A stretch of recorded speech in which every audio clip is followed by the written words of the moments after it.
Halo semua, kami dari kelompok 2 dan pada saat ini kami akan mempresentasikan hasil diskusi kami dengan judul materi Desain Organisasi Lanjutan. Sebelum kita masuk ke dalam materi, kami akan memperkenalkan anggota kelompok 2, yaitu yang pertama Grace Lapian dengan NIM 230811020022, Dinda Polimpung dengan NIM 230811020020, Lydia Tan dengan NIM 230811020024, dan Kevel Roring dengan NIM 230811020018. Pada materi ini terdapat 4 pembahasan, yaitu yang pertama pengertian organisasi, yang kedua dimensi utama organisasi, yang ketiga organisasi mekanistik, dan yang keempat organisasi organik. Kita masuk dalam bagian yang pertama, yaitu pengertian organisasi. Dalam Kamus Besar Bahasa Indonesia atau KBBI, organisasi adalah suatu kesatuan atau susunan yang terdiri atas orang-orang dalam perkumpulan untuk mencapai tujuan bersama. Contohnya seperti sekelompok orang yang bekerja sama, layaknya asosiasi lingkungan, amal, serikat pekerja, atau perusahaan. Dimensi utama organisasi. Dimensi utama organisasi adalah faktor-faktor yang mempengaruhi struktur, sistem, dan budaya organisasi. Memahami dimensi utama organisasi penting karena dapat membantu organisasi dalam mengidentifikasi kekuatan dan kelemahan mereka serta memperbaiki kinerja dan pencapaian tujuan. Dimensi utama organisasi juga dapat membantu dalam pengambilan keputusan strategis dan perencanaan jangka panjang. Dimensi utama organisasi. Dimensi utama dalam sebut organisasi dapat diuraikan sebagai berikut. Yang pertama, dimensi struktural. Ini mengacu pada bagaimana organisasi diorganisasi dan terbagi. Ini termasuk struktur hierarki, departemen, dan bagaimana aliran tanggung jawab dan komunikasi diatur.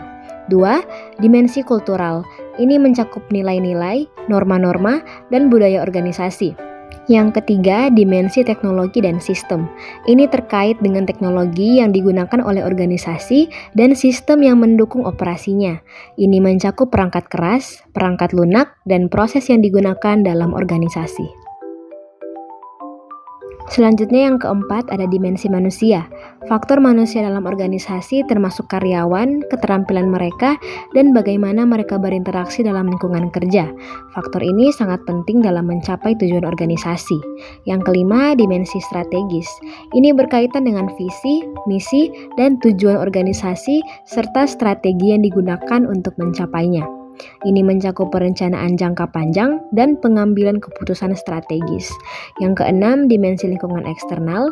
Organisasi juga dipengaruhi oleh lingkungan eksternal seperti pasar, persaingan, peraturan, dan faktor-faktor ekonomi yang dapat mempengaruhi kinerjanya. Dan yang ketujuh, dimensi keuangan. Aspek keuangan organisasi mencakup pendapatan, biaya, laba, dan sumber daya keuangan lainnya yang mendukung operasi dan pertumbuhannya. Tujuan dari setiap dimensi utama dalam organisasi adalah menciptakan kerangka kerja yang mendukung pencapaian tujuan organisasi secara efisien dan efektif. Berikut adalah tujuan masing-masing dimensi utama. Yang pertama, dimensi struktural. Tujuannya adalah untuk mengatur tugas dan tanggung jawab agar berjalan dengan baik, menghindari tumpang tindih, dan memastikan efisiensi operasional. Yang kedua, dimensi kultural. Tujuannya adalah menciptakan budaya yang mendukung nilai-nilai organisasi, menginspirasi kolaborasi, inovasi, dan komitmen dari anggota organisasi. Dan yang ketiga, dimensi teknologi dan sistem.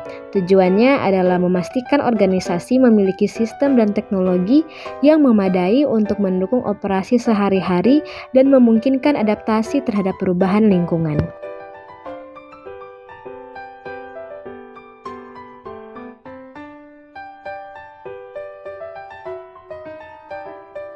Selanjutnya, dimensi manusia. Tujuannya adalah untuk mengembangkan karyawan yang terampil, termotivasi, dan berkomitmen serta menciptakan lingkungan kerja yang mendukung produktivitas dan kesejahteraan karyawan.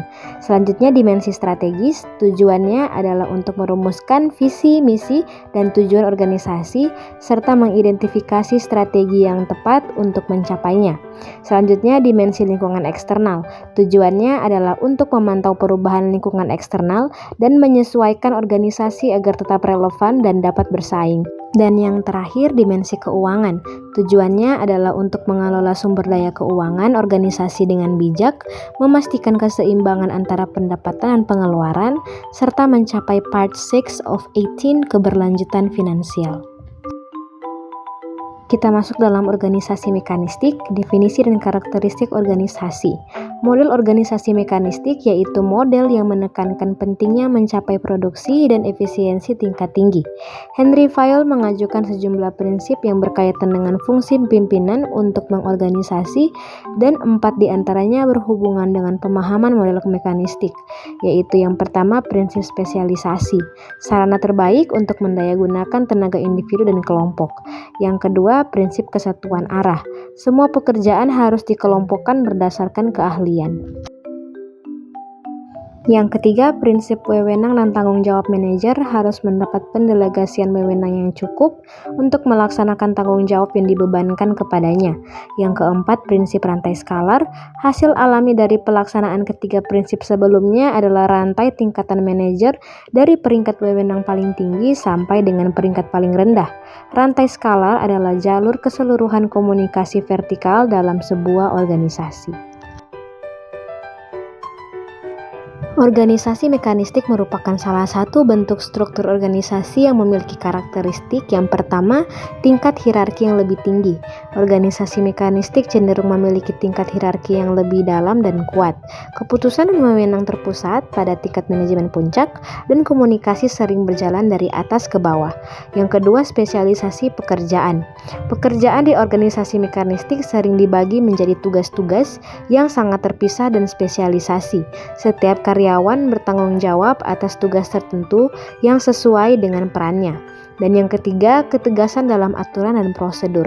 Organisasi mekanistik cenderung memiliki aturan dan prosedur yang ketat. Karyawan diharapkan untuk mengikuti pedoman yang telah ditetapkan dengan ketat. Yang keempat, pengambilan keputusan sentralisasi. Keputusan besar dan strategis dibuat di tingkat manajemen tertinggi, dan karyawan di tingkat bawah mungkin memiliki sedikit wewenang dalam pengambilan keputusan. Yang kelima, kurangnya fleksibilitas. Karena struktur yang kaku dan formal, organisasi mekanistik sering kurang fleksibel dalam menanggapi perubahan pasar atau lingkungan bisnis. Yang keenam, komunikasi formal. Komunikasi di organisasi mekanistik cenderung bersifat formal, mengikuti saluran resmi dan struktur hierarki. Selanjutnya, tujuan organisasi mekanistik. Tujuan dari organisasi mekanistik adalah menciptakan struktur organisasi yang kaku dan hierarkis dengan tujuan utama untuk mencapai beberapa hasil yang diinginkan, termasuk efisiensi operasional. Organisasi mekanistik bertujuan untuk mencapai tingkat efisiensi operasional yang tinggi dengan menetapkan peran dan tanggung jawab yang jelas. Struktur hierarkis memungkinkan pengelolaan sumber daya dengan efisien. Selanjutnya, kontrol kualitas. Salah satu tujuan utama adalah untuk menjaga kontrol yang ketat terhadap proses dan operasi organisasi guna memastikan kualitas produk atau layanan yang konsisten. Selanjutnya, kepatuhan terhadap prosedur. Organisasi mekanistik berusaha untuk memastikan bahwa semua anggota organisasi mengikuti prosedur dan aturan yang telah ditetapkan.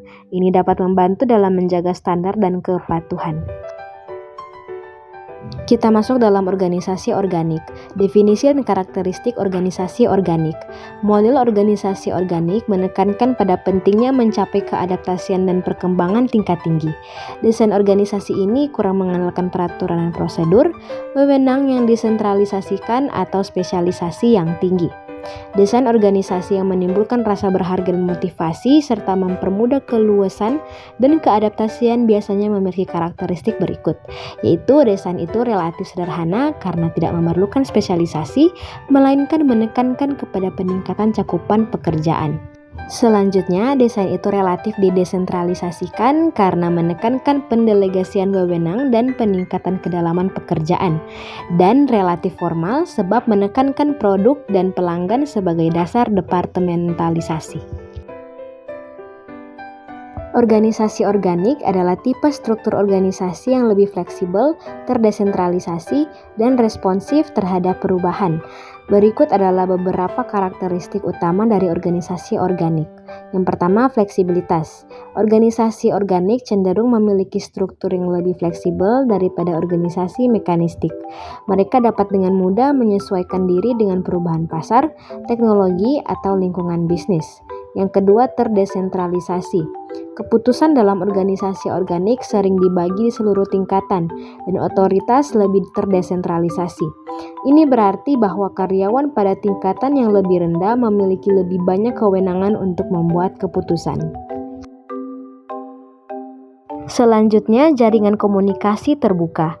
Komunikasi dalam organisasi organik cenderung lebih terbuka dan horizontal. Karyawan di semua tingkat memiliki akses lebih besar ke informasi dan dapat berkolaborasi secara lebih bebas. Selanjutnya, tim dan kolaborasi. Organisasi organik sering mendorong kerjasama dalam tim dan kolaborasi antar departemen. Ini membantu dalam memecahkan masalah, mengambil keputusan, dan mencapai tujuan bersama. Selanjutnya, tanggung jawab bersama. Dalam organisasi organik, tanggung jawab seringkali dibagikan bersama, bukan hanya pada satu individu atau tingkat manajemen tertentu. Hal ini mendorong karyawan untuk merasa memiliki hasil dan tujuan organisasi. Selanjutnya, responsibilitas terhadap klien.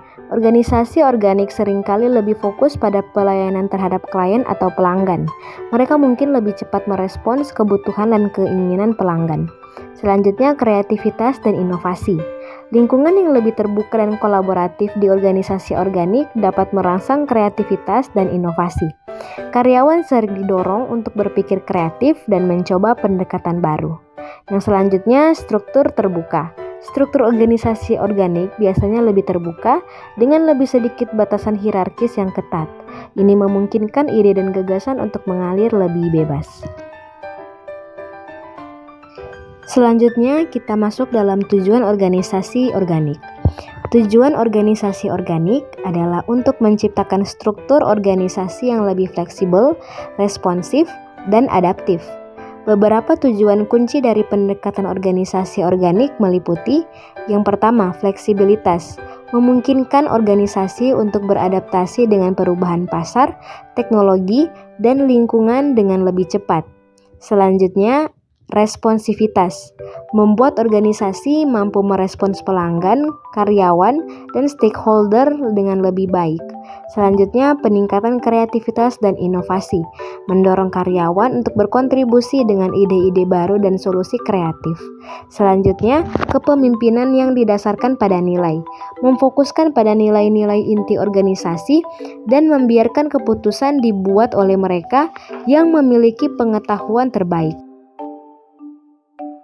Selanjutnya, pengurangan birokrasi, menghindari struktur hierarki yang berlebihan dan prosedur yang rumit yang bisa menghambat inovasi. Selanjutnya, ada pemberdayaan karyawan, memberikan karyawan lebih banyak kebebasan dan tanggung jawab untuk mengambil keputusan. Selanjutnya, peningkatan produktivitas, menciptakan lingkungan kerja yang lebih menyenangkan dan bermakna yang dapat meningkatkan produktivitas karyawan. Selanjutnya, keseimbangan antara pekerjaan dan kehidupan pribadi, menghargai keseimbangan kehidupan kerja yang sehat bagi karyawan. Pada saat ini kita masuk dalam kesimpulan. Pada saat ini kita telah membahas dimensi utama organisasi, yaitu spesialisasi pekerjaan, formalisasi, dan sentralisasi. Ketiga dimensi ini mempengaruhi struktur dan operasional sebuah organisasi. Organisasi mekanistik memiliki spesialisasi pekerjaan yang tinggi, formalisasi yang tinggi, dan sentralisasi yang tinggi. Organisasi ini cenderung memiliki hierarki yang jelas, aturan yang ketat, dan prosedur yang terdefinisi dengan baik. Contoh organisasi mekanistik adalah perusahaan manufaktur tradisional. Itulah hasil presentasi dari kelompok kami. Kami ucapkan terima kasih.